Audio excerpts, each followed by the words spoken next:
my wife started to cry because it was something she's been wanting to hear for years.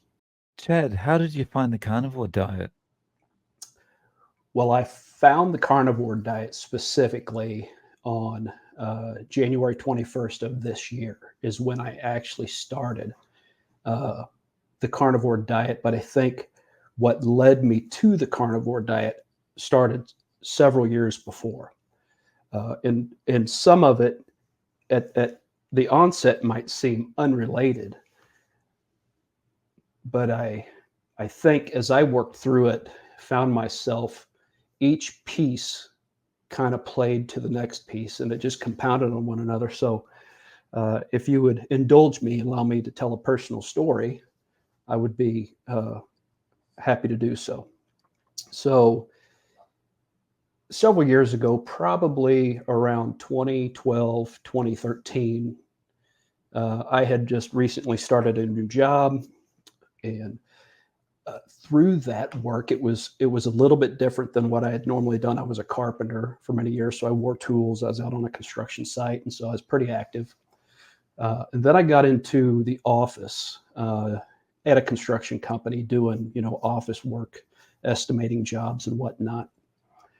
And through that experience, along with not having the stresses physically on my body, just the mental stresses of the job itself changed quite a bit. And what ended up happening is I started working 80, 90 plus hours a week. And the stress of that, along with several other events that took place with probably toxic work relationships, just an unhealthy environment. I was bound and determined that they weren't going to break me. All of these outside pressures that were coming on me. So, but what ended up happening is in order for me to deal with that stress, I started drinking. And I was, initially I'd start drinking. I'd have a drink just to relax at the end of the day. Or I had a bad day and I just wanted to be able to kind of blow it off. Well, this anger and this resentment that built up in me over time led to me drinking heavily in order to try to forget what was going on, because again, I wasn't going to let them break me. But what I ended up doing was breaking myself. And so I would drink 2, 3 bottles of scotch a week or more, so it was to the point where I was a functioning alcoholic. I never missed work over it, but I certainly didn't stop drinking, and the problem just got worse and worse, and it took a toll on my family.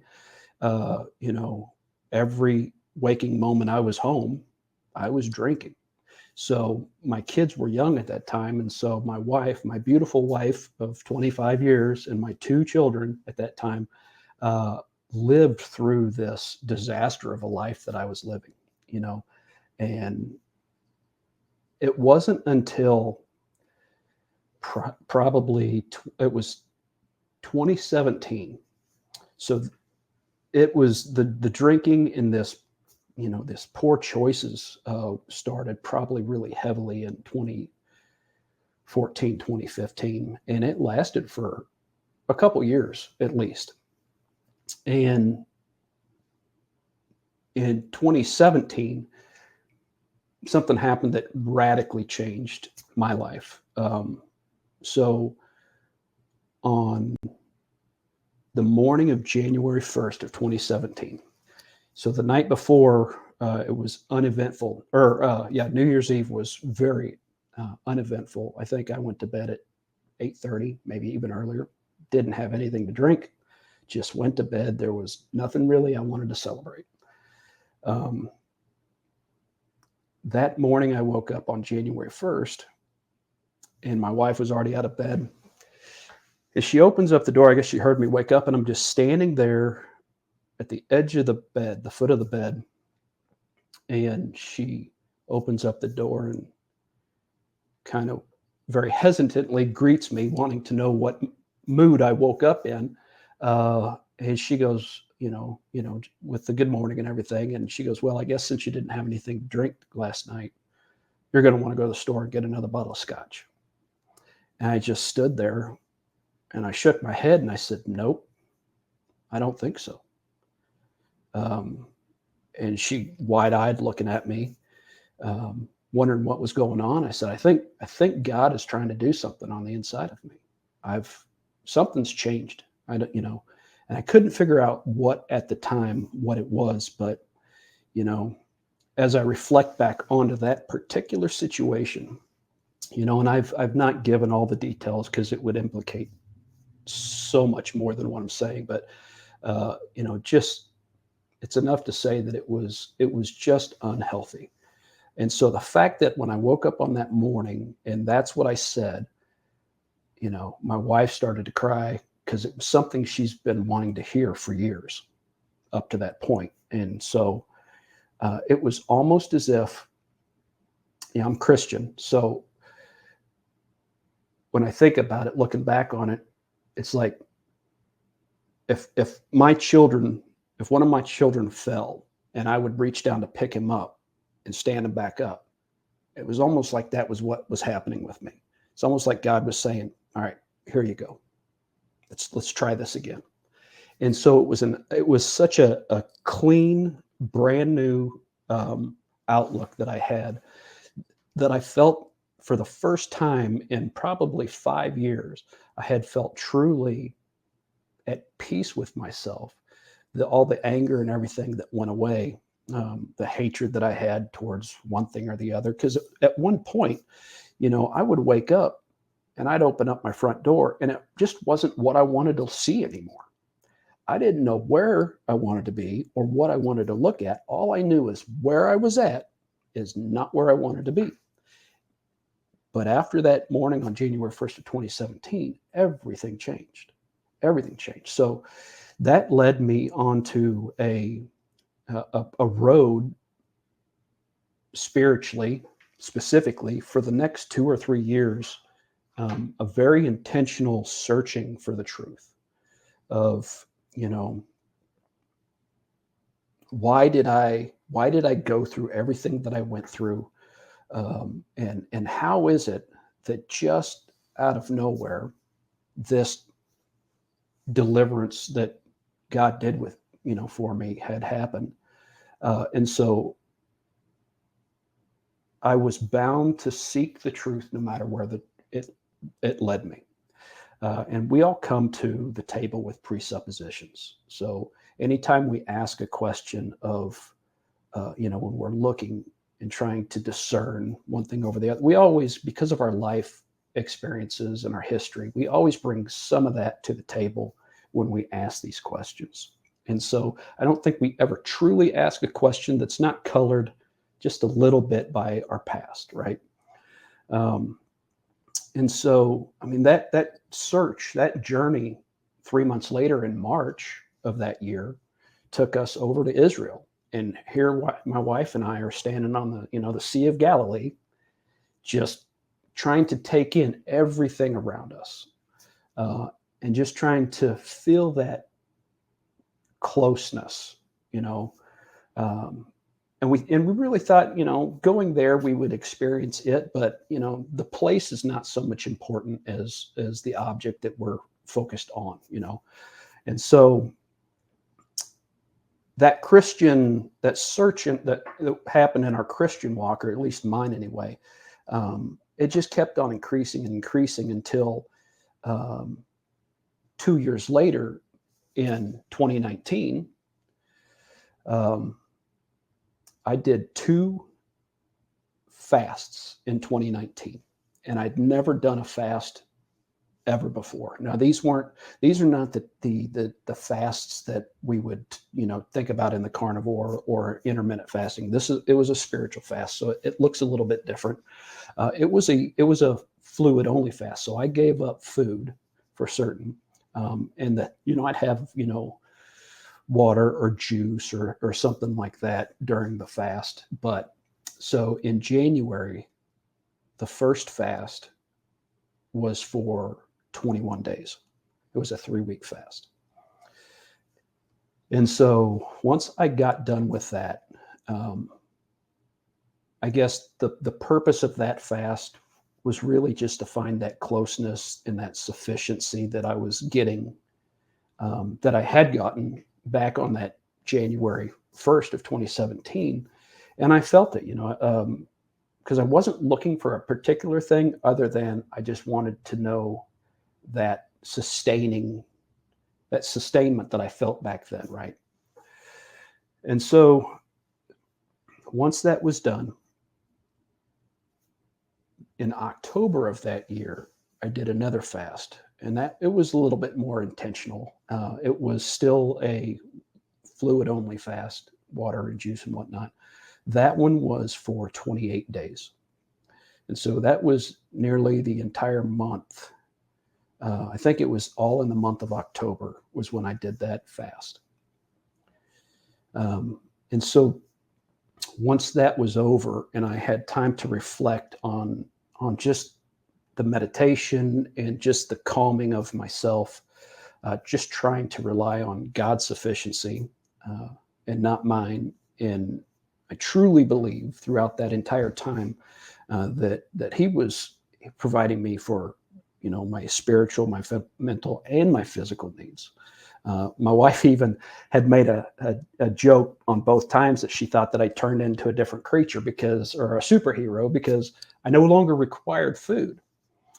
And we'd sit down at the table and it wasn't even interesting. I would cook food for the family. If there was a meal to be made, I enjoy cooking. I cooked the meal. We'd sit down and I'd just watch him eat it, but it didn't faze me at all that I wasn't eating it. So then it was after that last fast in October, probably a few months later, I started asking the question, just thinking of it from the human physiological standpoint, how did that work? I believe God sustained me through the whole thing, but physically, how does this fast work? And why was it that I was able to have energy? I woke up, I was alert. I didn't have any hunger, any of that.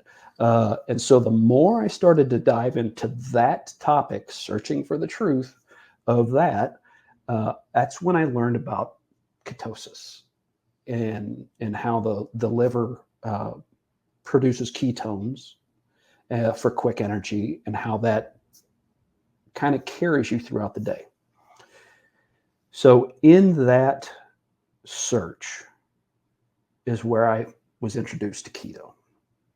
Because I thought, if this happens, if your body naturally wants to do this, what would allow it to be in this state, even if I were eating? And so that's when I was introduced to keto, because through that research, I ran into videos from Dr. Berg. I think was the first person that I saw. He was, always putting information out about keto, the right kind of foods on keto. I think there's another one. His name is Thomas DeLauer. I watched quite a bit of information that he put out as well. And so I worked on that keto, trying to make that work for me for quite a while. And it did. It is a very macro heavy system. In order to get it right, you got to have your fat, your protein, and your carbohydrates all right. And I think that's different for everybody. I don't know that anyone can say, well, I try to keep my carbs under 20 grams, or I eat up to 50 grams and I still see, so I think it's different for everybody. But for me, I tried to keep the carbs 20 or under. And that allowed me, and I used the ketone strips to test, and I would stay in ketosis that way. And I was losing weight, fat weight, I felt, because I did notice during my liquid fasts, at some point, I did feel like I had done some amount of muscular loss. I don't think I came out of it as much as I had muscle, going into it. So I knew that there was some difference there, but I didn't know about protein, and I didn't know what interacted with what nutritionally. So when I started doing keto, that is where I really started to deep dive into what these nutrients really did for our body, what was essential, what was not, and really just play the numbers game.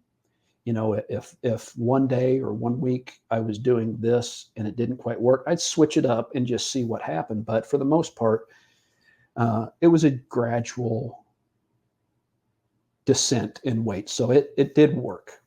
Of course, as with all diets, it almost sometimes seems to be a quick fix, because my mindset was not to make this a lifestyle. My mindset was, how do I do this? Oh, but I've done it for a little while. I really want that pizza, right? Or I want to have that beer, or whatever. Pick it. I wanted it. I don't think it ever the desire to eat food never left. For one reason why I think is because I still had a variety of flavors. Eating is supposed to be an enjoyable thing. There's all these foods, all these flavors, and, we eat with our eyes. And so I think I was still getting quite a bit of flavors that was more of the attractant than it was actually the nutrition that I was trying to get from it. So I would fall in and out of keto eating, for the diet, here and there. But then I think it finally got to the point where I wanted to do keto seriously and really try it. So with all good keto people, we always try to add more variety to our, what boundaries can we push, right? And so I was introduced to all these keto friendly, you name it, right? And so the progress that I had made up to that point, as soon as I started adding in all of those keto foods that were, keto friendly, they had sugar, alcohol, or we've got this much fiber, so your net carbs are really one, and it just doesn't work. And so my success rate dwindled. And so I became interested in the Mediterranean diet. Which is, I think, something Dr. Berg had also talked about, just as, here's some other things that are out there. So I did a deep dive into the Mediterranean diet. Again, I love to eat. I loved flavors. I love to cook. And, the Mediterranean diet it's so colorful. When you look at, a plate of food that might be Grecian, it's unbelievable. And you just can't help to want to eat it. So I did that. But the funny part about that is just because, and by the way, before I go too far, it didn't work at all, because as much as I wanted to say, yeah, I was eating healthy and eating natural foods, just because you say, well, this is a healthy way of eating, carbs are still carbs. Doesn't matter where they're coming from. And so it was a disaster. I ended up gaining weight on it, even while I thought I was doing pretty good on calorie counting. So that's another thing. I think I was always in a caloric deficit, always.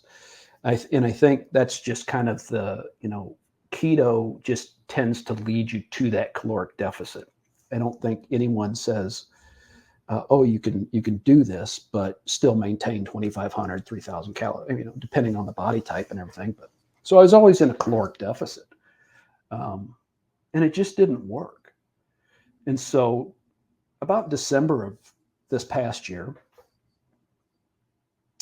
I think I ran across a video from Ken Berry, Dr. Ken Berry, and he is saying things, him along with a few other doctors, are saying things that I thought is just absolutely nuts. Eliminating everything and just eating meat, right? And I thought, first thing I thought, well, where am I supposed to get my nutrition? Where are my nutrients coming from? So, and that was my earlier self thinking about it. It's much different now. Um, but I thought, we buy beef in bulk. So we buy a side of beef once or twice a year. So we always have it in the freezer. And I thought, you know what? I am tired of this yo-yo thing. I don't want to diet. I just want to eat. And so I'd watch their videos, many of your videos, and of others of the success of just eating until you're full and stop the worrying whether you're counting calories correctly or not. Just eat this until you're full and relax. So I did. And so now that started in January 21st of this year. And so 10 months later, whatever we are later, I'm down 35 pounds and consistently keeping it off to the point where I intentionally increase my calories. Not that they matter to me, but it's a good indicator of how much meat or animal products I'm eating, just in order to sometimes maintain my weight, and build muscle, I think at the current state right now, I eat somewhere between 2,000 calories to 3,000 calories a day. It just depends, it fluctuates. So I don't concern myself with calories anymore. I primarily eat beef, hamburger, steak. I do eat animal product. So I tried taking dairy out for 30 days to see if I eliminated everything at the very beginning to see, okay, I want to get down to the baseline and see what works. And then add stuff back in if I chose to. And so I added dairy back in and I didn't have any reaction to it. I didn't gain weight. I didn't lose weight. I was, so it brought me enjoyment. I added it back in. I don't eat a lot of it. If I make a hamburger or something, I may put a piece of cheese on it or I might not. It just, whatever I feel like that day. I will drink milk or use heavy cream, things like that, butter. So I don't know if that's carnivore or if that's just animal based. I don't know. I'll let the public decide what that is. There's so many definitions of what actually is carnivore, and so to me, it doesn't matter. What I do know, what matters to me is that I think I have found exactly what it is that allows me to eat and thrive and have energy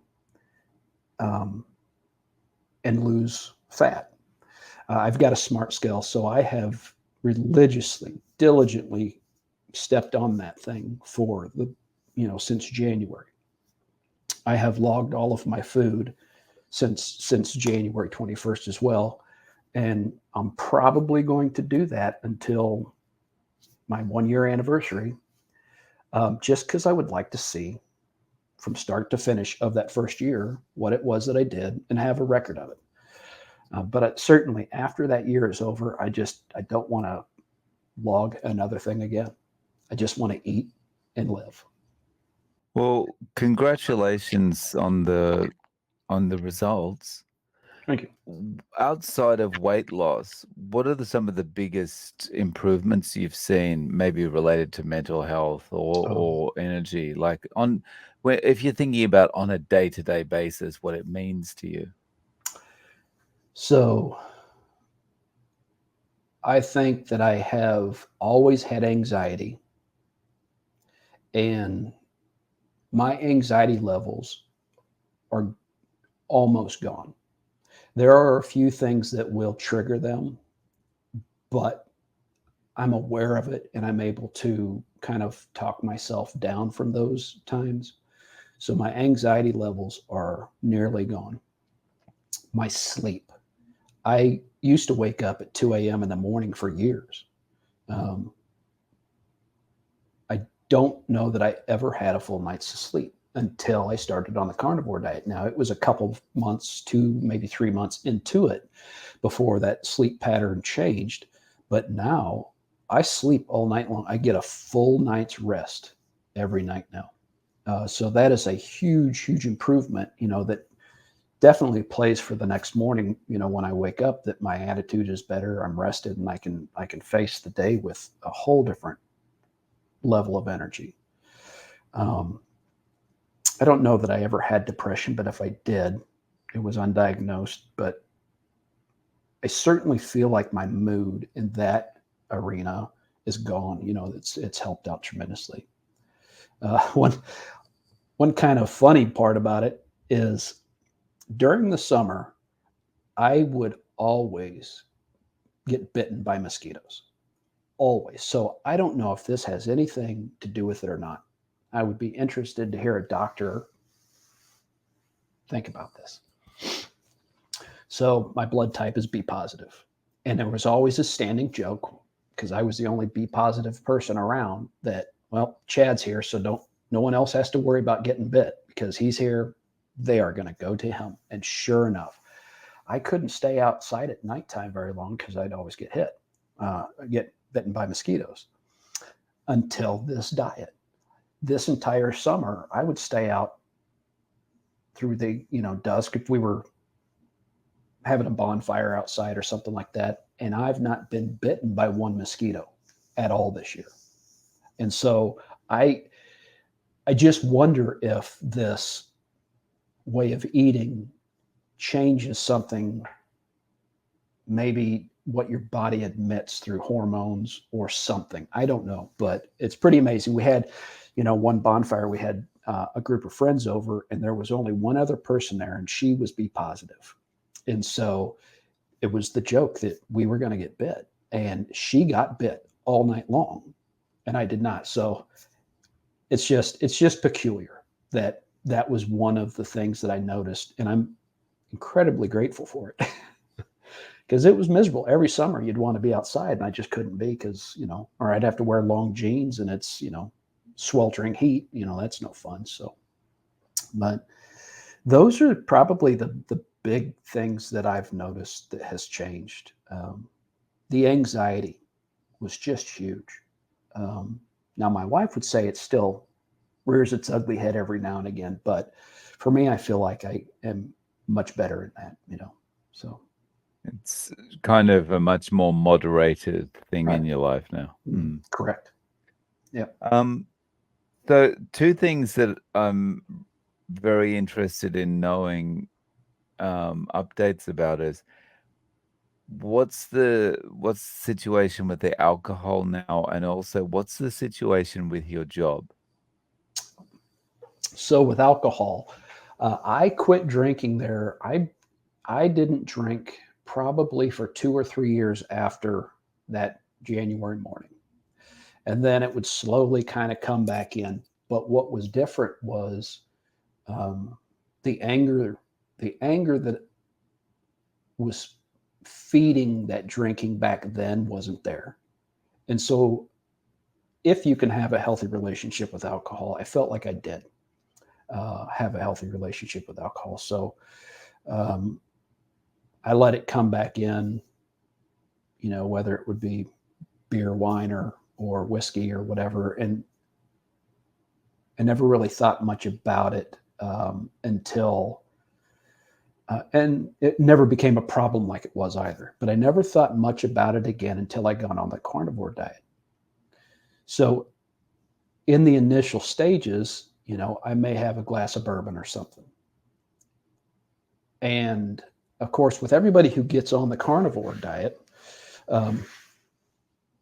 usually in the first few weeks, your body goes through all these changes, whether you're oxalate dumping and you're just trying to cleanse everything that's in you, get it out. So sometimes you don't feel well anyway, just because it's a major switch to your system to do this. So if I felt bad, I could not at that point attribute it to having a glass of bourbon. I just felt, this is just, me getting over everything else. But once I had eliminated so much and also stopped having alcohol on a regular basis, so let's just say a couple, 2 or 3 months later, I might have a glass of bourbon or something, I could feel it. because it just processes so much different, I think it's fat soluble. And so I just think first, once you drink that alcohol, your liver wants to attack it first because it's a poison. So, you know, I definitely knew that it was making me feel bad. So I don't have it very often. And I think I've not had anything to drink since maybe the first part of July this year. So it's been a while. So it's nothing that I crave by any means, So if I have one, it would be one, but I just don't desire it at all. So, and I'm glad for that. The way that I feel now is so much more important, than anything that glass of alcohol or that can of beer or anything can bring me. It just nothing compares to the energy that I have, and just when I wake up, my head is clear, um, in cognitive function. There's something that I think is incredibly important, because we've here at the house we've started taking iodine supplements, and uh, the Lugal's 2%, and because I didn't know much about the T3 or T4 hormones, but Dr. Barry and others would say how it's good for that hormone production plus cognitive function and maybe um, your metabolism. And I can tell for certainty that since I've been on it, I feel like my thoughts are much more clear. I'm able to do reasoning at work, and figure problems a little bit easier. And it's not such a foggy mess inside because of it. And who knows if it's because of starting the iodine, I don't know, but I truly believe it's helped. Um, I have left that previous job, and so I'm still in the same type of industry, but it's at a different company, much more professional environment. Very happy to be there, and so it's not that toxic work environment. And the hours, though, sometimes can be long. They're not near as treacherous as they were in the past. So It's great to hear you've got away from that 80, 90 hours a week. That's just crazy. yeah, it's unbearable, So Mm. and a lot of what played into that was it was done intentionally. So again, I don't want to rehash a lot of stuff, but you know that that intentional um, loading and piling on of that work came from above. So it was like when you feel betrayal, of that magnitude, you were hired to do a job, and then you feel such betrayal from those same people. There's just an anger that it's unlike anything. And compound that with you're not going to break me, that's just a bad recipe. What does a day look like for you now with your eating? Oh, so I will wake up usually around 5:30, 6 o'clock. um, I still drink coffee. I did take coffee out for quite a while, and I didn't see any change, and that's something that I do enjoy. So I did add coffee back in. So I wake up and have my coffee while everybody is still sleeping, and then I might not eat until I'm done with work. So I can go all day without eating, usually up to about 5:30 or 6 p.m. in the evening. Um, I am not hungry when I wake up, and I'm typically not hungry throughout the day.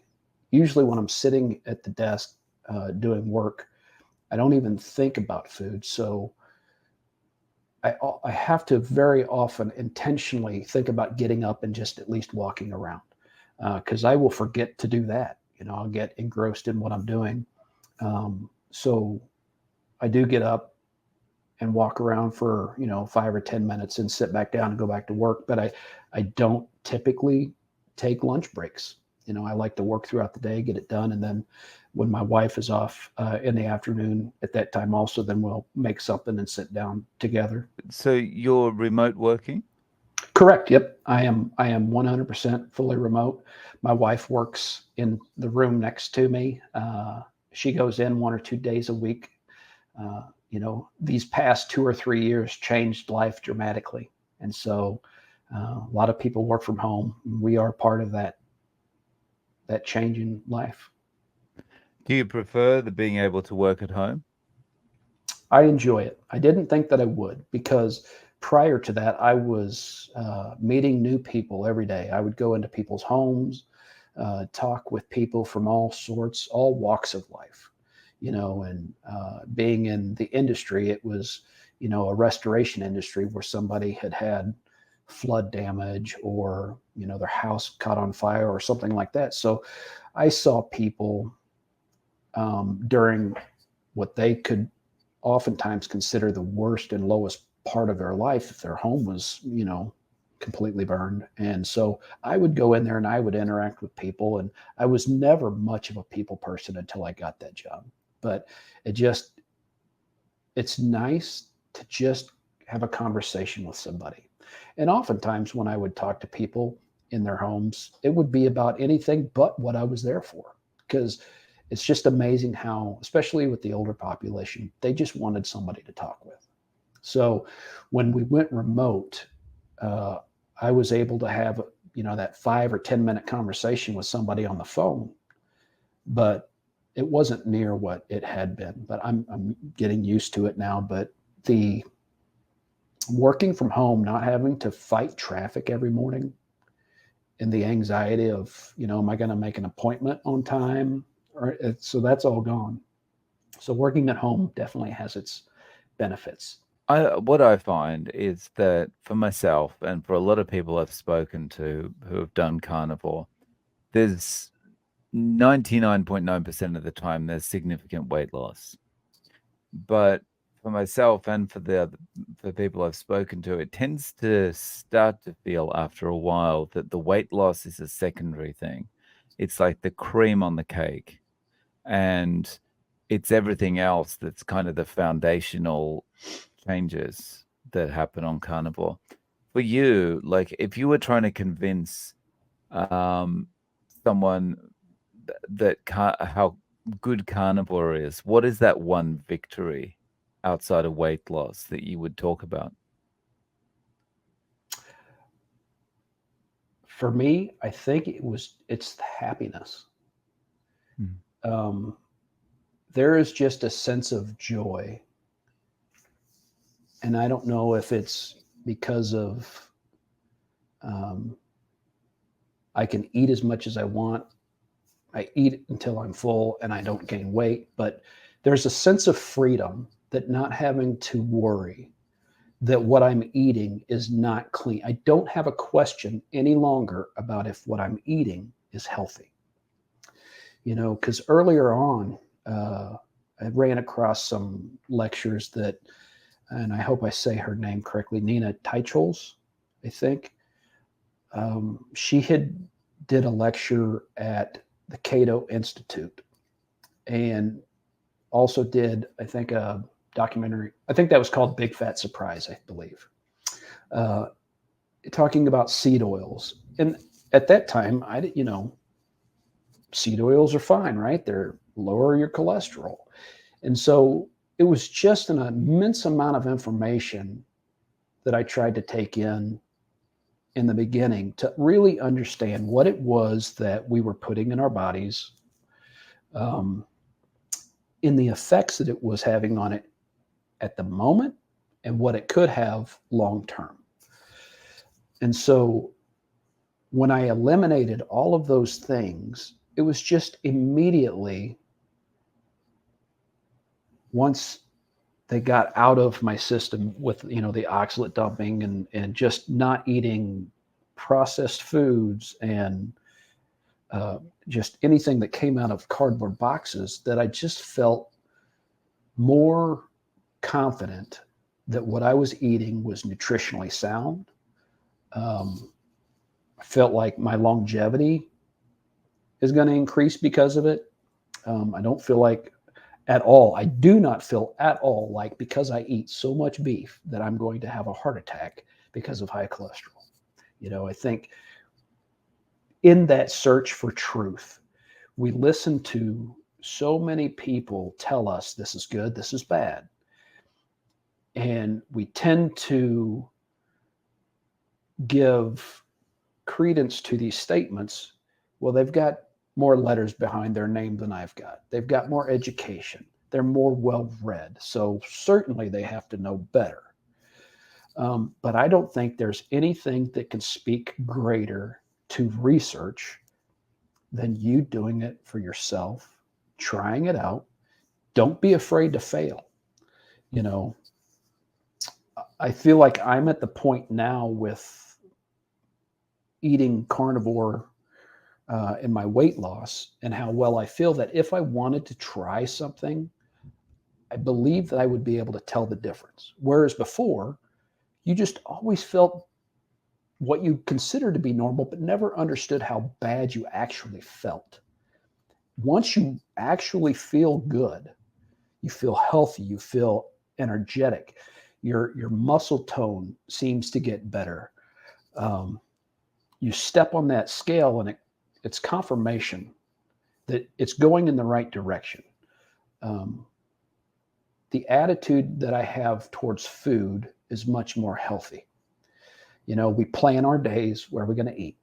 If there's nothing in the area that we're going to eat, we just don't eat. And it's not like we're going hungry. We just choose not to go there and we'll wait till we get home or however.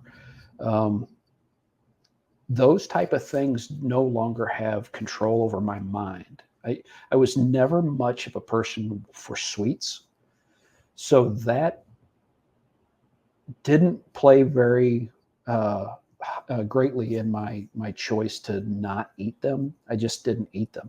And I think that's a big issue. And I shared that story about the alcohol previously because I think a lot of people have that issue. And it may not be alcohol. It's very possible for everybody watching that it's food is their issue, and if they have these emotional roller coasters that they go on, that food is what, they that's the Band-Aid. And it's a cycle that can be broken. And just don't be afraid to try and don't be worried about failing. Just keep trying. Very nice. And so, Chad, do you have any social media or like a YouTube channel or anything like that if people want to reach out to you? I don't. I thought about starting a YouTube channel to document this journey, but I did not. I chose not to do that. Not that I'm so private of a person that I didn't want to do it. It's just I just felt like since this was the first time that I felt like I was doing something that was really working, I just wanted to do it and see where it went to. So I don't. Maybe sometime in the future I would do that, but I would be glad to talk to anybody about it and give them any kind of encouragement I can. Well, thank you so much for sharing your journey with us, Chad. I really appreciate your time. Thank you. You have been certainly gracious with yours, inviting me on your platform. Thank you very much.